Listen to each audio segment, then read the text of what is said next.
Vous êtes chercheuse en biologie et vous venez de publier un livre, Le Labo in Vivo. Racontez-moi de quoi il s'agit. Eh bien, ce livre, c'est une tranche de vie, à travers des anecdotes pétillantes. Et je raconte comment on devient un chercheur, le chemin sinueux, parfois long, qu'il faut prendre pour obtenir un poste de chercheur. Et ce chemin qu'il faut emprunter, il faut le faire avec passion et ténacité. Et puis une fois décroché ce fameux poste de chercheur, que fait concrètement un chercheur durant ses journées? Alors je révèle effectivement dans mon livre ce que fait un chercheur dans sa journée. Alors il conçoit des expériences et puis il les réalise. Mais aussi, le chercheur, c'est un chercheur d'or, parce qu'il faut qu'il cherche des financements pour que sa science avance. Alors avec humour, toujours dans ce livre, je raconte les petits travers des chercheurs.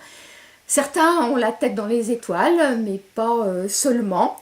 Le challenge d'un chercheur tout au long de sa carrière est de rester en fait créatif, enthousiaste et puis énergique pour pouvoir être gagnant dans ses recherches.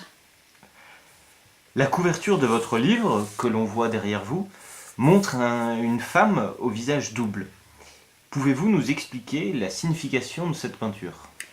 C'est le double visage du chercheur et de la mère de famille nombreuse que je suis. Effectivement, loin d'avoir été un frein dans ma carrière, l'amour partagé au sein de ma famille a toujours été un moteur pour mon cursus professionnel. Et j'avais envie de dire dans ce livre combien ce métier de chercheur était important pour moi et m'avait comblé en fait, et combien cela avait été fondateur pour moi de tricoter cette passion avec la fierté d'élever des enfants. Une dernière question enfin, à qui s'adresse ce livre? Eh bien, ce livre s'adresse à tous les curieux qui se demandent bien ce que fait un chercheur. Et puis, j'espère qu'à travers ce livre, je vais faire naître des vocations parmi les jeunes. Et puis, ce livre aussi veut montrer l'équilibre d'une femme, à la fois dans son parcours professionnel et puis dans sa vie de famille. Et donc ce livre s'adresse aussi à toutes les femmes qui veulent mener de front une carrière et s'épanouir dans le métier de mère.